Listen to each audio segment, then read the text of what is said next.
지금 여야 정당 사상 처음으로 개파 없이 독고다이로 대통령 후보된 사람 저밖에 없습니다. 조은산입니다. 독고다이. 이 단어만큼 홍준표를 잘 표현한 말이 있을까요? 독고다이 정치인 홍준표가 이번 대선에 나설 수 있었던 세 가지 결정적 순간을 알아보겠습니다.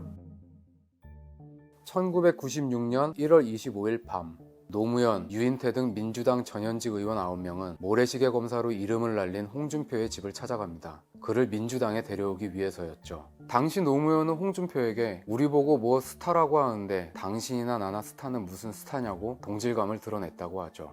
홍준표도 내심 민주당에 가길 원했다는데 사실 민주당이 한 발 늦었죠. 이에 앞서 김영삼 대통령이 직접 전화를 걸어 입당 약속을 받아냈던 겁니다. 결국 홍준표는 당시 여당인 민자당에 입당합니다. 검사에서 정치인으로의 변신, 지금의 홍준표를 만든 첫 번째 결정적인 순간으로 볼 수 있습니다. 강준만 교수는 최근 쓴 책에서 당시 홍준표의 이런 선택을 두고 운명의 장난을 떠올리곤 한다고 했어요. 민주당이 홍준표를 영입했다면 그는 진보의 대표 전사가 됐을 거라면서 말이죠. 강 교수 말대로 홍준표는 진보 진영이 탐낼 만한 드라마틱한 서사를 갖고 있습니다. 흙수저라고 말하기도 어려울 만큼 찢어지게 가난한 환경에서 열심히 공부해 검사가 됐고 대학 시절엔 민주화 운동에도 가담했으니까요. 그가 국회에 첫 발을 들인 지 2주 만에 평생의 멘토라고 말한 어머니가 돌아가셨는데 그는 그때 가진 것 없이 평생 일만 해온 힘없는 어머니 같은 분이 잘 사는 세상을 만드는 게 인생의 마지막 꿈이라고 했죠.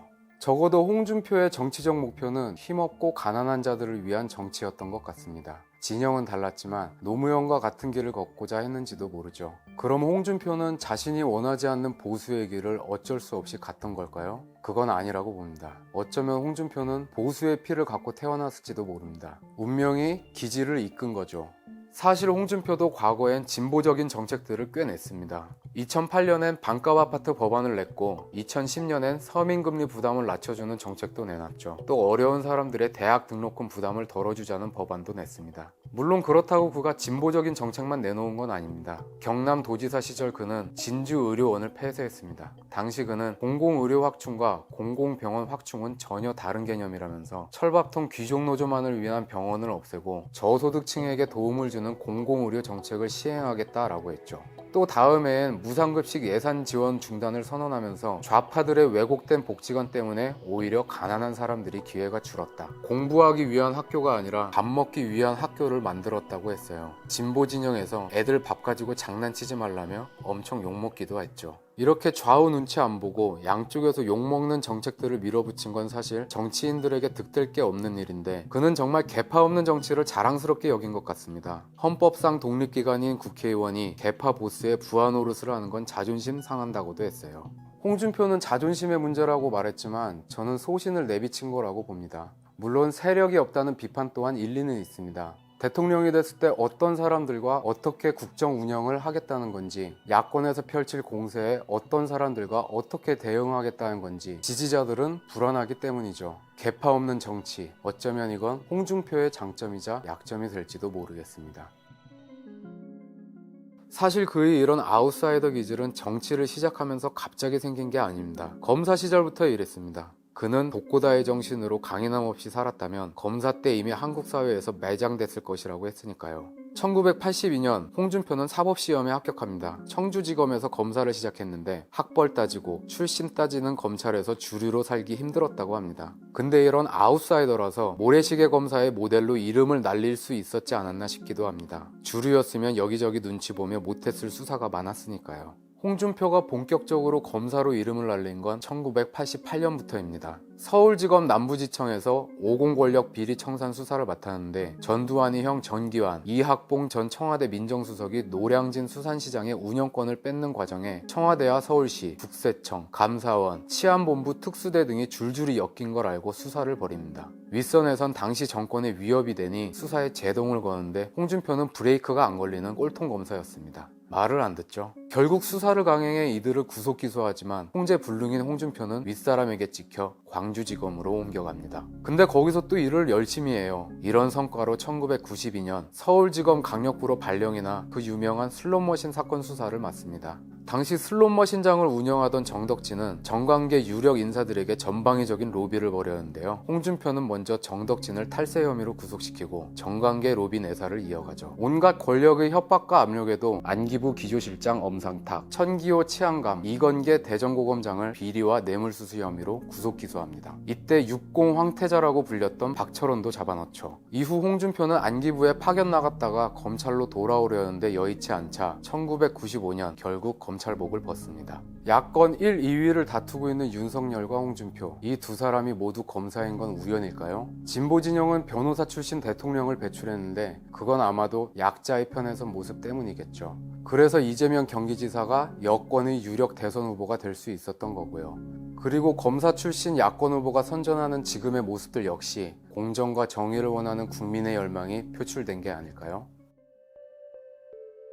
홍준표는 1996년 송파갑에서 처음으로 국회의원 배지를 답니다. 이후 그는 국회의원 5선, 도지사 재선, 그리고 원내대표와 당대표까지 맡은 보수의 거물 정치인으로 성장하죠. 그의 이른 행보를 봐도 그를 독고다이라고 평가하는 게 맞나 싶긴 하죠. 2011년 한나라당 대표 시절엔 한미 FTA 통과를 이끌었죠. 당시 야당에선 날치기다, 을사늑약이다 비판도 많았는데 지금은 누구도 이걸 잘못됐다고 비판하지 않습니다. 민주당에서도 자신들이 성과라고 내세웠던 일이니까요. 도지사 시절엔 1조 3,500억 원의 채무를 덜어내 경남을 흑자로 돌려놓고 청렴도 전국 1위 지자체로 만들었습니다. 또 앞서 말한 무상급식 예산 지원 중단이나 진주의료원 폐쇄 사건도 홍준표의 정치 스타일이 그대로 드러난 경우라고 할 수 있죠.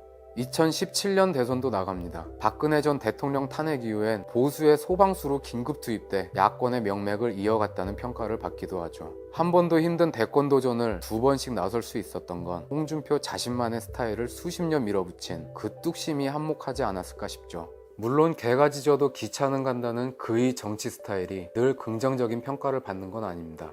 때론 자신의 이익 앞에 소신을 내팽개쳤다는 비판도 받았죠. 2018년 지방선거에선 보수 진영을 참패로 이끌기도 했고 지난 총선에선 대구에서 무소속으로 출마해 쉬운 길을 간 것 아니냐는 비판을 받기도 했습니다.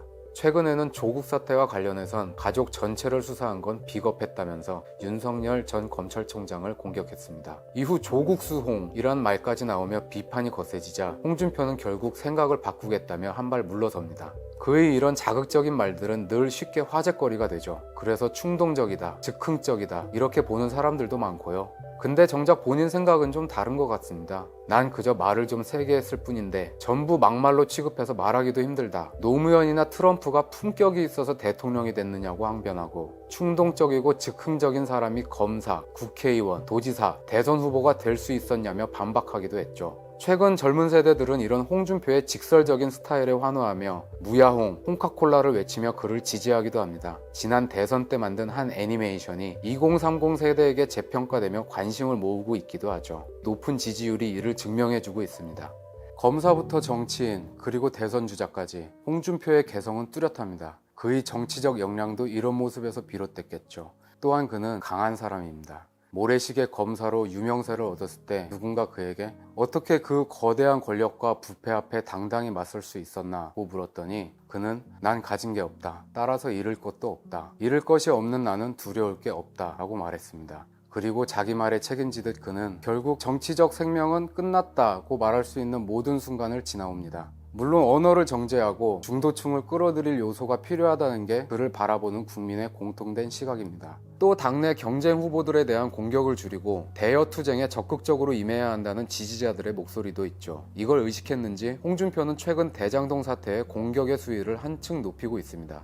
이런 요구들 앞에 그는 과연 어떻게 화답할지 앞으로 펼쳐질 대선 레이스에서 한번 지켜봐야 하겠습니다.